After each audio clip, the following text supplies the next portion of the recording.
Bon, je commençais par la question de l'organisation empêchée. Je vais essayer de répondre très rapidement. L'organisation, elle est empêchée et c'est dans la nature des choses qu'un adversaire empêche l'autre de s'organiser. Mais il ne faut pas oublier ici les faiblesses intrinsèques des mouvements de contestation et qui viennent de ce que nous avons dit, qui viennent de toute cette pratique de vidage systématique de la politique, de tout contenu et de marchandisation électorale de la politique. Ça explique aussi la faiblesse des mouvements, c'est-à-dire la disparition des organisations étudiantes dans les années 90 et le remplacement par des organisations fantoches qui organisent plus d'excursions que de grèves a fait qu'aujourd'hui, le mouvement étudiant doit reprendre ses esprits. Il est en train de s'organiser de nouveau, de créer des comités autonomes et de rechercher de nouvelles formes d'organisation, parce qu'il s'agit aussi d'une génération qui est en rupture avec tout l'acquis organisationnel des générations précédentes.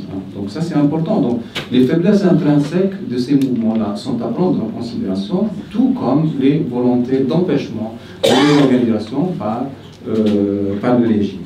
Est-ce que... bon, il y a une question sur la constituante. La constituante n'est pas en contradiction avec une instance de transition. Et dans les deux cas, il faudrait définir le contenu politique de la transition.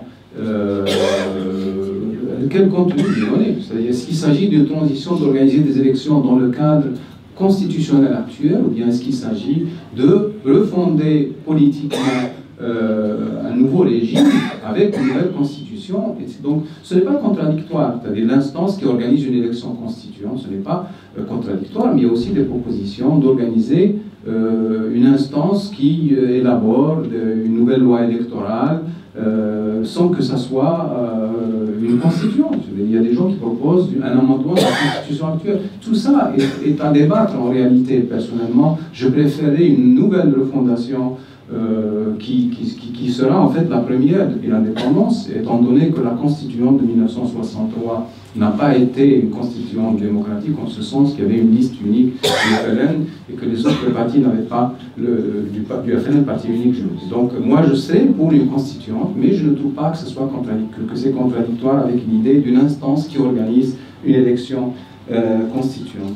Est-ce que cette révolution طبعا هي يعني الأستاذ طرح مسألة انعدام القيادة لهذه الثورة، يعني في نفس الوقت لا يجب أن نطلب من حركة ليست لها قيادة أن تكون لها قيادة بشكل عفوي وسريع. إذا ما كانش عندها قيادة فهذا له تفسير تاريخي يعني في السياق تاع السنوات التسعينات وما تلاها. فلا يجب أن ننظر إلى الموضوع على أنه رفض للتنظيم فقط. يعني كاين فكرة رفض التنظيم اللي هي جاي من فكرة رفض الأحزاب التقليدية، موجود الموضوع هذا، ولكن كاين حاجة أخرى اللي هي متعلقة بأن التنظيم بعد انعدام تنظيم طويل دام يعني عقدين من الزمن أو أكثر، مسألة تتطلب بعض الوقت، ويعني الحركة هي تختبر أشكال جديدة من التنظيم، تختبر أشكال لا تعرفها في كثير من الأحيان، لأنه جزء كبير من هذه الحركة لم يسبق له أن تنظم في أشكال معروفة تقليدية اللي هي النقابات أو المنظمات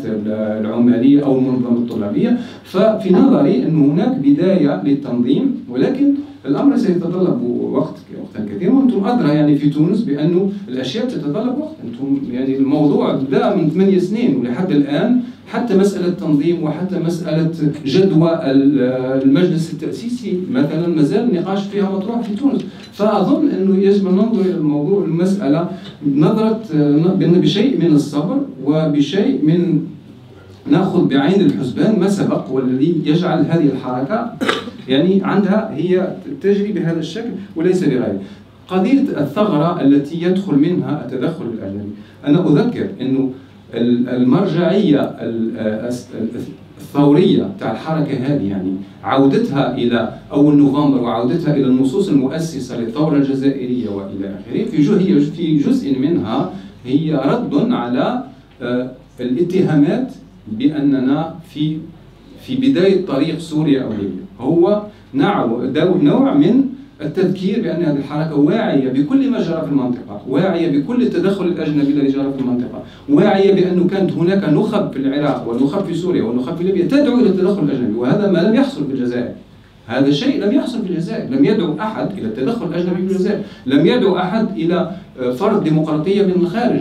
كل هذه الأشياء في وعي كثير بها في الجزائر، ومن أول أسابيع المظاهرات كان هناك إلحاح على رفض التدخل الأجنبي. نحن لا نريد أن نكون لا ليبيا، ولا نريد أن نكون لا سوريا ولا ليبيا ولا العراق، وليس هناك في الجزائر أحد يدعو إلى أن تكون الجزائر ليبيا أو العراق. فأظن أن الوعي كبير بهذا الشيء في الجزائر، وهذا ما يجعل الناس لا يتكلمون في الموضوع وكأنه خطر داهم، لأنهم هم في هذه الحركة، هم شخصيا كل الناس المشاركين في هذه الحركة واعون تمام الوعي بهذه المسألة. فلا أظن أنه الموضوع هو من قبيل يعني الاستهانة بالخطر، هو من قبيل إحساس الناس بأنهم واعون بهذه المسألة بما فيه الكفاية.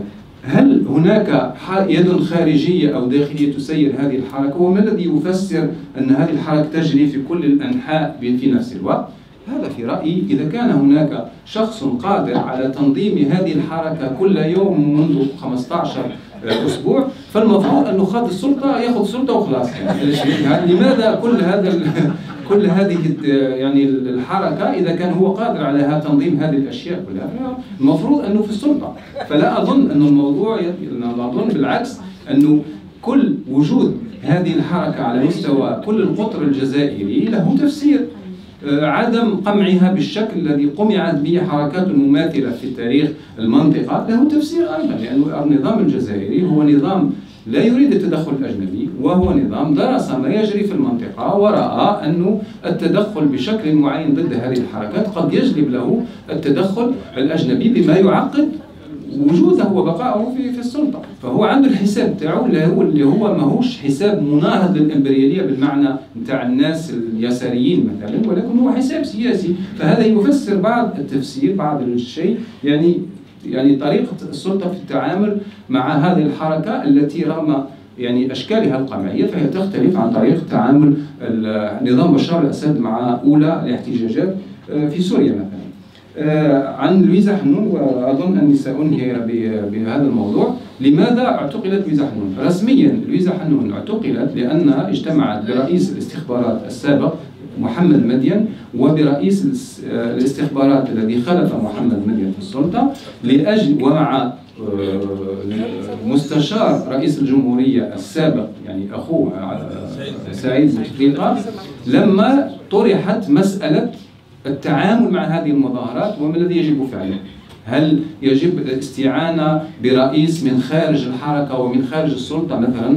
كان اسم الرئيس السابق اليمين زروال طرح في هذا السياق. فهي متهمة بالاشتراك في مؤامرة ضد الجيش من خلال اجتماعها بهذين الشخصين.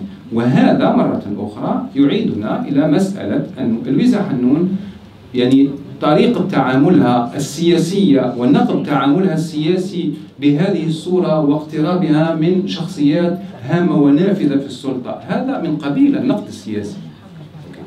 أما أن تتهم بأنها كانت جزءا من السلطة، أو أنها تتهم أنها كانت جزءا من التحالف الرئاسي، أو أنها كانت جزءا من الأحزاب التي كانت تنظم حملات بوتفليقة، فهذا غير صحيح. هذا ما أريد قوله. فأنا في رأيي لويزا حنون حاليا رئيسة حزب معتقلة، ليست متهمة بالسرقة ولا بتبذير المال العمومي، وليست متهمة بأي شيء مما يتهم به رموز النظام، مع التذكير بأن رموز النظام الذين نظموا كل حملات بوتفليقة لا يزالون موجودين، لا يزالون موجودين، والأحزابهم تجتمع. فيجب أن يعني نوع من يعني نميز بين